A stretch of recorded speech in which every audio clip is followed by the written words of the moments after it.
Welcome to Montgomery Talks, Montgomery Community Media's regular podcast on local issues. I'm Doug Tolman, senior reporter at MCM. With us today is Sonia Pruitt, the first female African-American captain on the Montgomery County Police Force. She has a bachelor's degree in criminal justice from UMUC. She spent 27 years on the force. She is the national chairperson of the National Black Police Officers Association. Welcome to Montgomery Talks, Captain. Thank you. Simple question. What made you want to become a police officer? That is a great question because my father was a police officer, so I'm somewhat of a legacy. However, I did not aspire to be a police officer until after I realized that although I'm a science geek, I did not really want to become a doctor. And I tried research, and that wasn't for me either. So then I decided, well, I think I want to be outside and amongst people because I'm a people person, which is how I actually ended up joining the police force. Not to save the world or anything. That came later. That came later. Yes. That's your current goal, yes. Right? Okay. So as the first African-American woman to become captain, this is a lousy question, but how does that feel? I'm humbled, excited about possibilities. And to some extent, it's just a little bittersweet because it's taken so long for not just me to excel like this, but there have been other black female lieutenants that never made captain, and they were more than qualified, I'm sure. So, and I look at that, and and I think about the amount of time it's taken, the fact that I'm only one of two black female executives. There's another lieutenant, a black female lieutenant, that I had nobody to really mentor me while I was climbing the executive ladder. In some ways, when I think about that, it's a little disappointing. But again, there's opportunity now, and that's opportunity for me to help others and to put the real story in perspective. So with 27 years in one place, talk about the highlights of your career so far. So the highlight of my career is the people that I work with. Some outstanding and brilliant law enforcement minds and people who are very committed to what we do as the police. That's pretty much a highlight for me because I'm a people person. So I'm always studying people and what they do, and I love the fact that people come to work every day to make a difference. Also, a highlight is the fact that I got to do a number of different things with the police department. I've worked in internal affairs. I've been an administrative lieutenant for an assistant chief. I supervised the SRO, or the School Resource Officer program, and I worked in background investigations. I've done a number of wonderful things for the department. So I got to look at things from a different vantage points in law enforcement. Since you bring up internal affairs, that brings a few questions of its own, at least recently. A little over a year ago, an unarmed black man was shot in Silver Spring, and part of that investigation involved internal affairs investigating. You are welcome to say anything you are allowed to say about that investigation. I'm going to assume you're allowed to say nothing.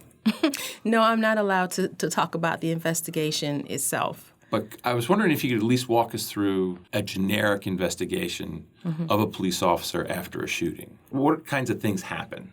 Okay, so because we have in the state of Maryland the Law Enforcement Officers Bill of Rights, which is law, it's legislation that sets parameters for what happens with officers if, for instance, they are involved in an officer-involved shooting.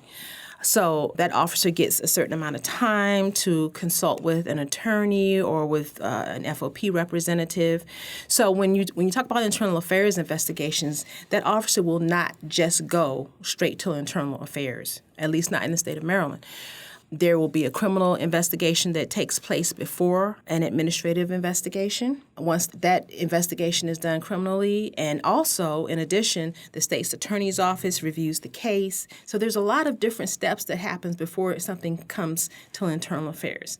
Once it comes to internal affairs, our job is to be fact finders. Our job is not to determine whether the officer actually did anything wrong. We're just looking to see if there's possible policy violations. Okay, so witnesses to the event or people who are pertinent to the event are interviewed, and then the officer is eventually interviewed probably last. The detective sergeant, which does the investigation, will then compile all of the facts And then that case is passed on to the deputy director, who reviews it for, make sure it reads well, make sure there's no other questions that need to be asked. And by the way, when an officer comes in to be interrogated in this case, they bring either an attorney or a fraternal order of police representative, just so they can, make sure that they have their protections administratively. And you describe it as an interrogation, not as an interview. That's correct. Describe the difference between the two. Okay. So we interview witnesses. We do that criminally and administratively. You interview witnesses, but the person who is the involved officer in an internal affairs investigation is going to be interrogated. They're going to be asked some very critical questions. And because they have an FOP rep or an attorney, they have certain protections that those people will make sure that they have during the course of the interrogation. And even in a criminal investigation, just for a civilian who is arrested, that's also called an interrogation because they're under arrest. Mm-hmm. Right. So you're the involved officer, so you're going to be interrogated. So once all of those facts are collected and it's written up, then it passes to the deputy director. Then it goes to the director of internal affairs for another review. Once the director reviews it, then it goes outside of internal affairs to an executive officer, generally a captain or commander. And then they read it, and then they determine whether, we think that these policy violations actually occurred. Once that happens, it goes back to internal affairs for what's called an investigative review panel. That's the 4 assistant chiefs, the director of internal affairs, the deputy director, legal and labor, and the executive officer who made the findings. There's a huge discussion. Also, the detective sergeant who wrote it up. There's a discussion about it, and then decisions are made. Okay, this is what we agree are policy violations. This is what we think the suggested punishment should be. Then that goes to the chief of police, who reviews it again and decides whether he or she agrees or not. And I say he or she because we're not. We don't have a permanent chief right now, so that's the process. So there's several different layers. It's not as easy as just going in and talking and somebody says, you're guilty. Right. Yes. It sounds like, in some ways, it mirrors what happens in a court of law, at least in terms of what a state's attorney does. You come to a court, talk to a judge, the whole bit. Yes, that's correct. Very similar. I guess one of the big differences, though, is in a court of law, most of it's out in the open, and almost all of this is, what's out in the open is, I guess, the chief's final finding. Mm-hmm. Correct? That's correct. Well, so because of the LEOBR, personnel records are private in the state of Maryland for officers, which is why we can't put things out in the open. However, legislation passed in October of 2018, which allows, let's say this officer was found, we sustained charges for excessive force, not in the Robert White case, but just in any case, period. And that officer says, well, I don't agree, and I would like to have a hearing board.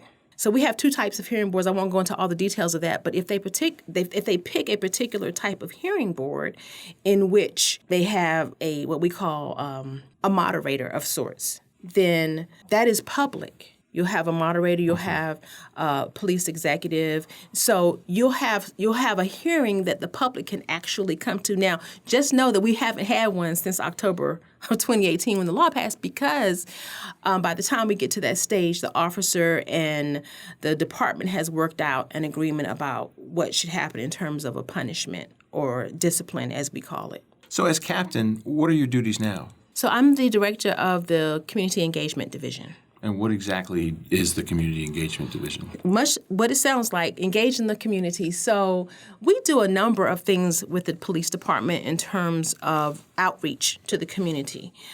We have coffee with a cop. We do, for instance, this summer we do several camps for the kids where officers are in charge of those camps and they actually develop the curriculum and everything. But we also do a lot of outreach in terms of having more serious conversations with the public, and that's one of my focuses since I'm the new director. Where are we having these conversations so that people feel as though they're being heard and that maybe we can solve some of the issues that causes this chasm between the police and the community. There's a lot of opportunities for that. And as the public gets to trust us more, there will be more opportunities. Everybody doesn't always want to talk because they don't trust the police, and that's a historical issue, especially in the African American community. But we get to show that we are transparent and accountable, and that's how you build trust and legitimacy, and then we can have what could be some difficult conversations. From a distance, as a layman from a distance, and you hear community engagement, often it might strike someone as, I don't want to say lesser, but when you think of some of the things that police have to do, it may not seem as sexy as, homicide or whatever.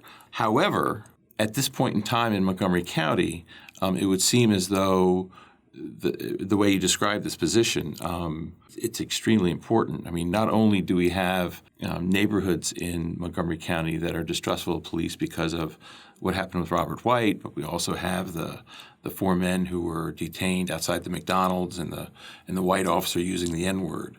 So it would seem as though this is not going to be an easy position. This is not something where you just kind of show up for work and get to go home easy. Well, I'd like to think, and I hope that whoever's listening to this, like maybe my boss or I'd like to think that I was chosen because I don't have a fear of having these courageous conversations. I come from the community that we're having the most concerns in. So I can relate to the African American community. Okay. I'm also a woman, so I have that perspective. And then I'm also a police officer, so I have the triad. And so I can speak from all of those places.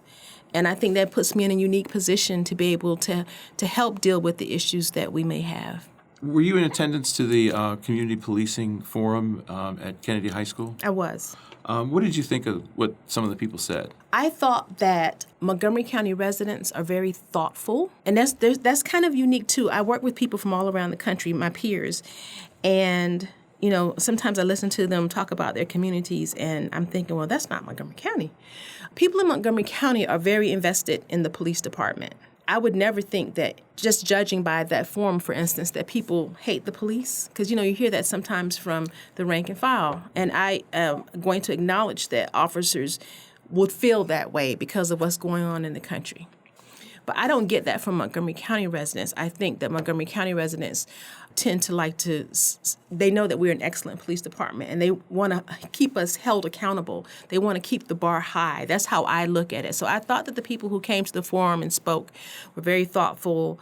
I felt anger. There was hurt. And those are all legitimate. Those are valid for those people. So I saw it as an opportunity to gather information. I took a lot of notes that night about what people said, and I take it to heart. And so I also realized that attending events like that, and like the racial equity event that's tonight, that's important for me. I need to go and hear what people have to say about these things, because it's going to drive who I have these interactions with and try to build a coalition to help solve the problems. Okay. We're very near our usual time to break, and I'm going to break here just because I want to keep going, actually. So this is Montgomery Talks. I'm Doug Tallman, senior reporter with Montgomery Community Media, and I'm talking with Captain Sonia Pruitt, and we'll be right back.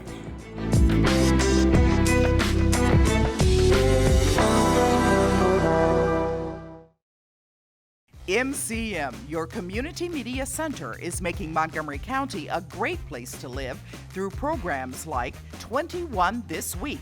Montgomery County's hardest-hitting political talk show keeps you up to date with the local political scene. Montgomery Community Media. Our middle name is Community.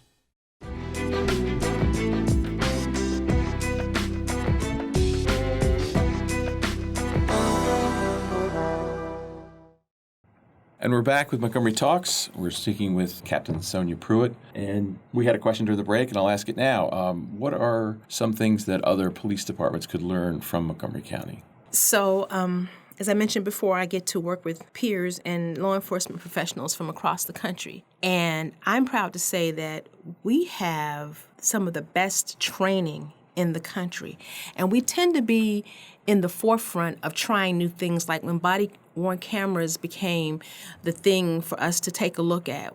we jumped right out there as an department and said, hey, we're gonna do this first. We're gonna try a pilot project, and then we're going to go ahead and pull the trigger on having these cameras because we see that they're worthwhile. And people look to us to find out, well, how did you do this? And, to get the feedback to see if it's going to be helpful for them in terms of training and equipment and how we handle issues. So people are really looking at us right now to see how we're going to handle any issues we have with finding a new chief and the requirements of the public. Like, the public are looking for certain things. And so people are looking to us to see how we handle those choices and how we move forward.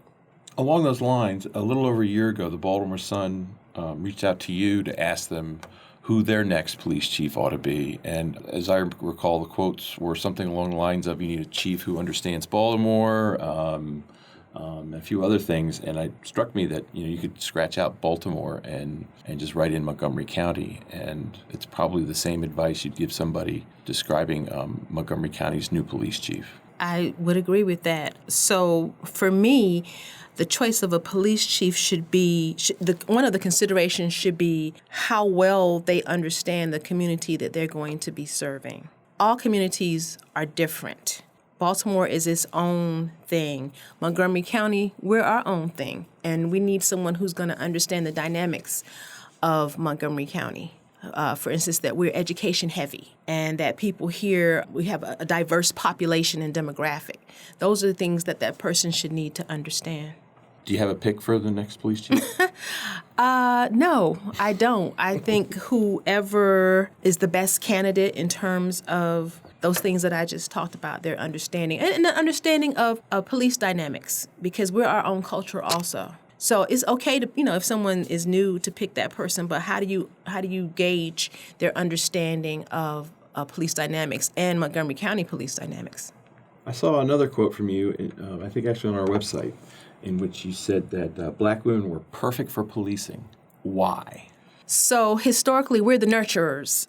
We raise everybody's family. You've got aunties, and we're the warm, cuddly, come and get love type of people. At the same time, we're going to hold you accountable.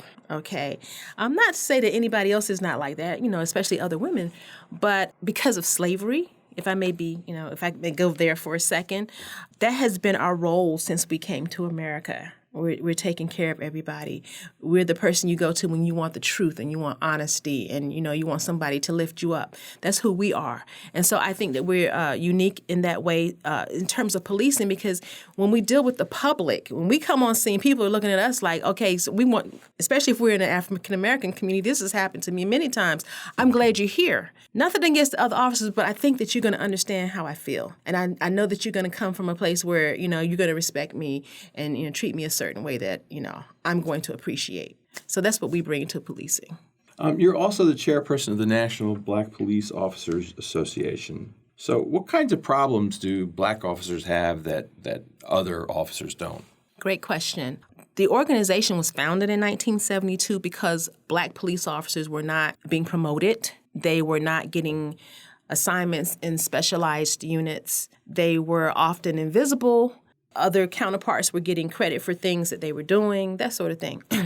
Fast forward to 2019, and we still see some of the same problems: lack of promotion, not getting assignments in specialized units, black officers feeling like their resumes are not looked at, that other people who don't have as much experience are getting promoted and moved forward, and they're just getting sat in a corner, not mentored. Those are the complaints that I hear most often. And how does that relate to Montgomery County?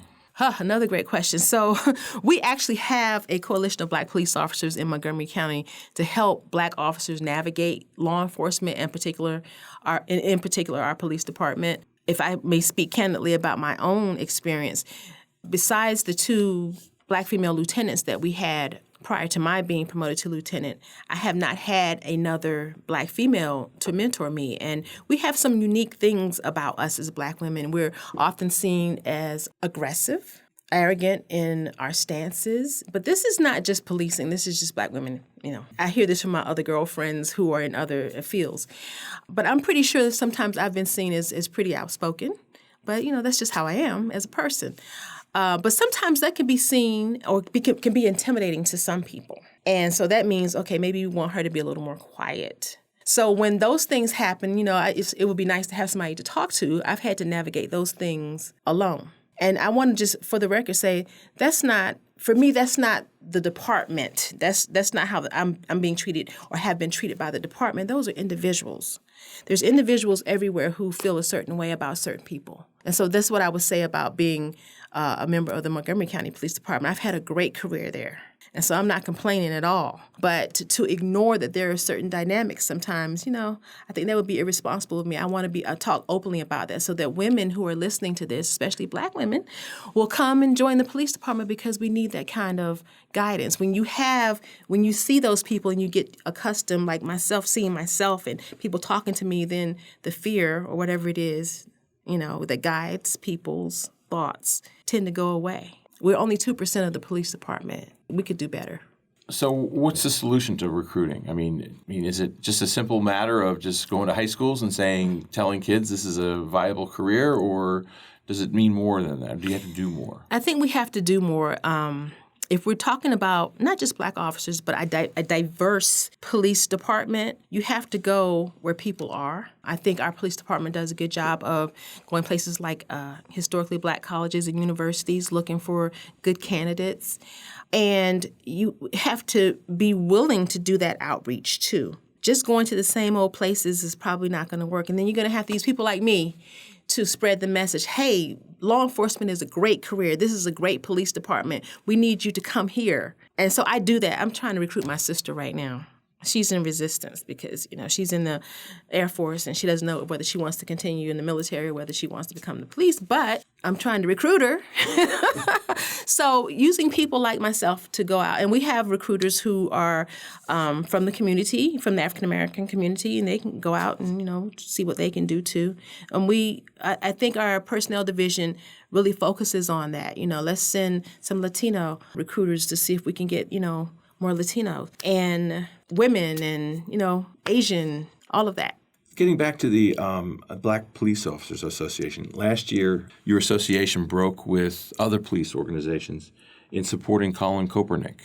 He had just signed a contract with Nike, and it caused a bit of a furor among police organizations and military organizations. However, you supported him. I wonder if you could elaborate on that. Sure, because we could relate to what he was saying. For us, as African Americans, it's no disrespect, and this is a generalization. Of course, everybody doesn't feel this way. It's not disrespectful to, for instance, say, I feel a certain way about how things are happening in my country, because we're also citizens. We're not just, from somewhere else coming in here and saying, hey, well, we don't like the way things are going. No, we were born here. Our ancestors came here, helped build this country. So we should have a right, and we do have a right by the Constitution. It's called the First Amendment, to protest. He was not protesting violently. He was not protesting in such a way that he was taking away from someone else's personal space or putting them in danger. He simply took a knee and says, I protest police brutality, because we should all protest police brutality. We should acknowledge that it happens, first of all, and then we should protest it. We should be enraged about it. So we understood that, and he did nothing wrong. Our job as law enforcement officers is to protect the constitutional rights of people in this country. So why would we not support him and what he was doing? And if he was doing something wrong, we would say he's doing something wrong. We'd actually like to see the Fraternal Order of Police and other police organizations say more about when things are going wrong. Say, hey, we acknowledge that and we recognize it, and we're going to do what we can to handle it. For instance, the recently all the racist and misogynistic messages that went out across the country. Now, that's just a small sampling. We don't know how large that issue is. But I would love to hear the FOP, as the National Black Police Association and other organizations, police organizations have said, say, you know what, that's wrong. And we should be monitoring that. And we're going to hold our members accountable. But we're not hearing that, only from select groups of police officers. How do you make that change? I think that we continue to force the conversation. That's the only way. We're not going to ignore it. At least my organization cannot ignore it. And the National Black Police Association will not ignore things like that. But I think part of that, too, is having let's say another captain from another police department who is a white male, having him understand why I feel that way, why that's important to me.